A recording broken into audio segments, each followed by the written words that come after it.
ጤና ይስጥልኝ እንደምን አላችሁ ኢትዮጵያውያን ወገኖቼ።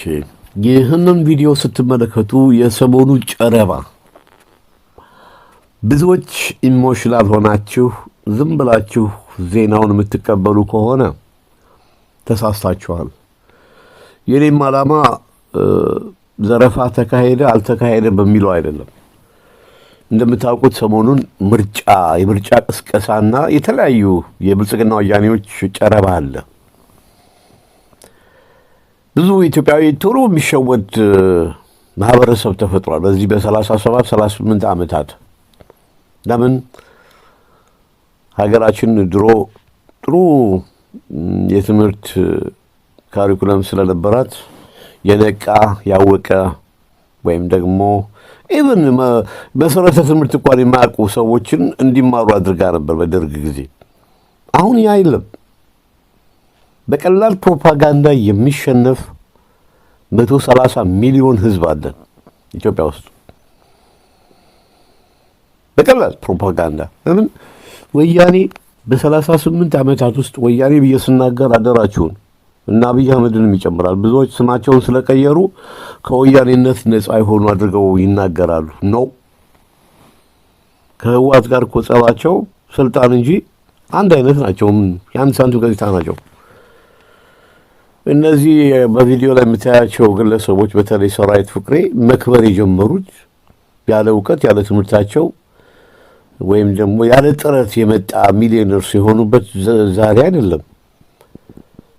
በተለይ ሰራዊት ፍቅሬ እዚህ ላይ የሚታየውና አሁን ያ መንሱር ጀማል ምናምን የምትሉት ያልታወቀ ሀብት ከየት መጣ? ሰራዊት ፍቅሬ ሚሊዮነር የሆነው እንዴት ነው? ከህወሓት ዘመን ጀምሮ እኮ ነው። እስከ ዛሬ ለምን ዝም ተባሉ የሚለው ላይ ነው ትኩረት መስጠት ያለብን።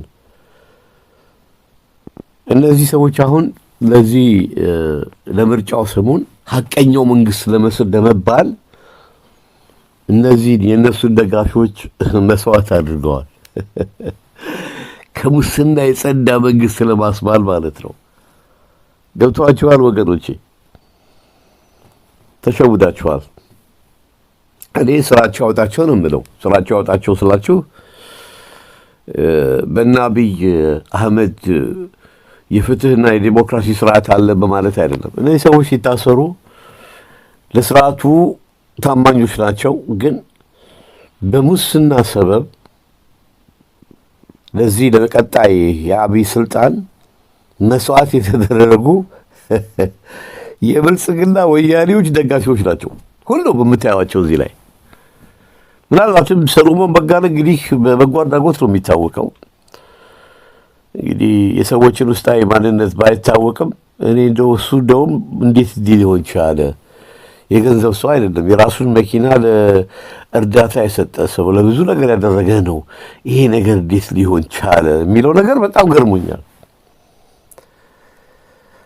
ልገረምም ደግሞ አይገባም። አሁን ላለው ለምርጫ ቅስቀሳ ሐቀኛ መንግስት ለመባል የተደረገ ፕሮፓጋንዳ ነው።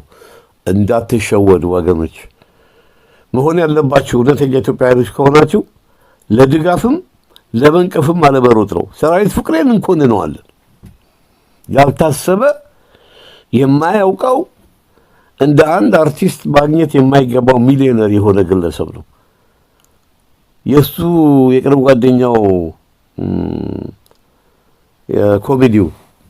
ኮሜዲው ሰው ስሙን ጠፋብኝ፣ ይቅርታ አድርጉልኝ። አስረስ በቀለ በቃ በዛችሁ ሙያ ነው የሚኖረው። የፊልም ትወናም አብረው ይሰሩ ነበር በአንድ ወቅት። ያ ሚሊዮነር የሚያስገኝ ነገር አይደለም። እነ መለስ ዜናዊ በደንብ አጉርሰውታል። ሰራዊት ፍቅሬ የህወሓት ደጋፊም ነበር። ከመለስ ዜናዊ ጋር አንድ መድረክ ላይ ተቀምጠው ሁሉ ታይተዋል።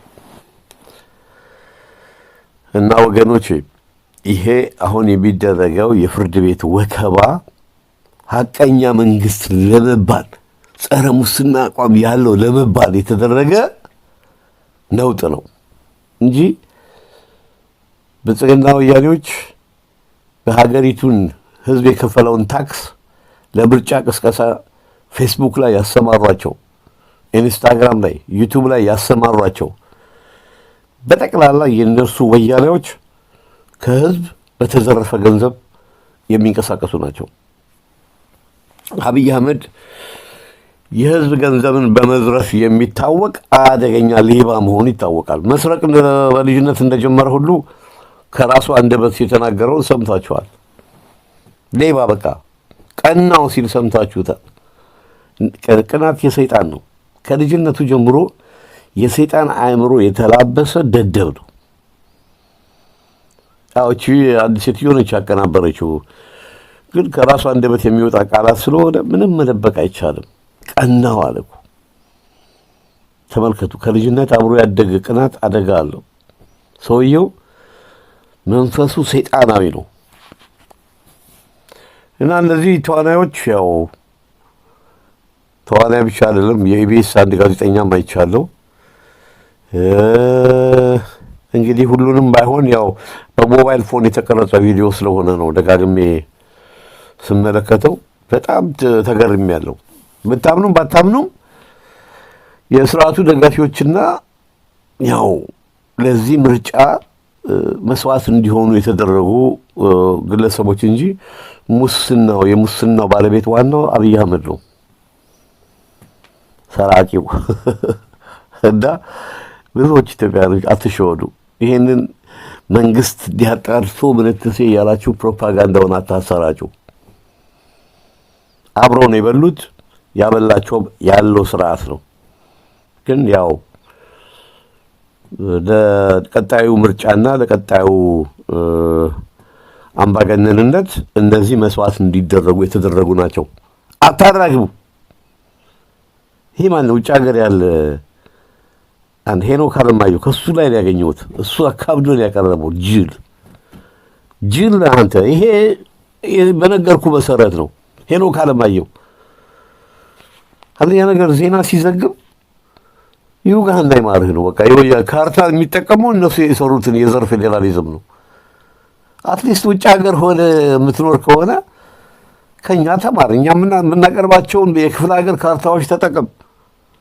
ትግራይ ብሎ ወልቃይትና ራያ አንድ ላይ እነሱ የሰሩትን ካርታ ነው የሚጠቀመው። ይሄ ደደብ ማትረባ አንተን ለማስተማር ነው እኛ የፌስቡክ አካውንት የመሰረት ነው። አንተንና ለአንተ መሰሎች አመዳ